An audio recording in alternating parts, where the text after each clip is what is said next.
this marks the 50th birthday of the G7, and the G7 is nothing without U.S. leadership. And your personal leadership of the United States, many issues, geopolitics, economic, technology, and working hand in hand with the United States.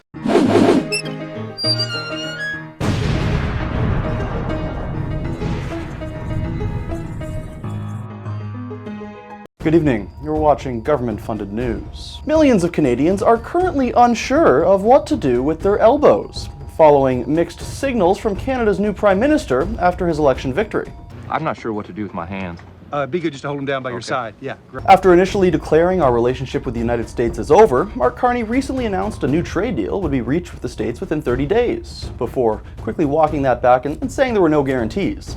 One thing that's guaranteed, however, is that the government's plan to replace our aging CF-18 fighter jets with American-made F-35s is going to cost around $28 billion, or 50% more than originally predicted in 2022.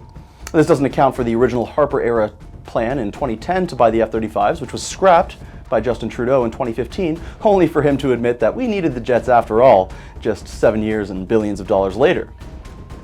Well, why get what you need on time when you can have it a decade late at twice the price? How can I lose? Bill C-5 grants Cabinet the authority to fast-track projects that it deems to be in the national interest, but it doesn't define what in the national interest is, leaving the door open to corruption and ideological decision-making which would actually harm the nation. When asked about this, Intergovernmental Affairs Minister Dominic LeBlanc said that he would seek consensus, but refused to elaborate on what that meant. I mean, what could go wrong giving a single minister power to fast-track huge projects? They're always so ethical. You serious? A federal report suggests that a buyback of assault-style firearms to be enforced October 30th by Public Safety Minister Gary Anandasangari will be a costly failure. The conclusions are drawn from a poll of over 1,700 gun owners and found that over 2/3 of them would be unlikely to participate in the program. Well, it may be an uphill battle, but at least they've got the right man for the job. Nobody knows more about gun ownership in Canada than Gary Anandasangari. Anandasangari. Yeah, nobody. Does the minister know what an RPAL is? No, Minister. I do not. Member.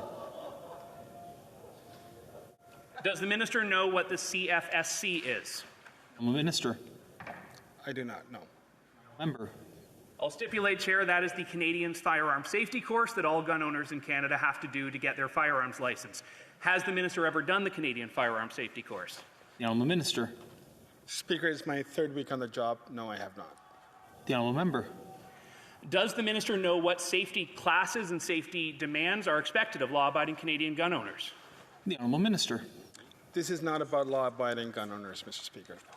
Honourable Member. How can the minister make that claim when he doesn't know the basic fundamentals of law-abiding gun ownership in this country, Chair?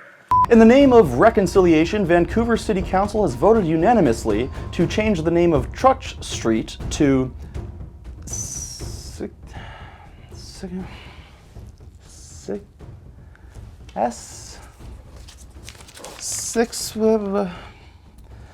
SX to the power of W, M upside down E, theta?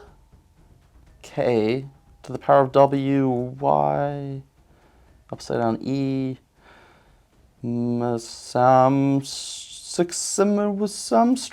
This will of course make it easier for all the native speakers of the language in the area. What's that? Well, there are no native speakers of that language in the area. Well, who's this for? Oh, wait a minute. Indigenous people didn't have a written language, and they wouldn't have used Latin and Greek character. What is this? Well, that's all the time we have for tonight. Thanks for watching Go FU News. And remember that Muslim values are Canadian values. So be sure not to eat any pork chops this Canada Day, or you'll go straight to hell, you filthy heretic. Good night.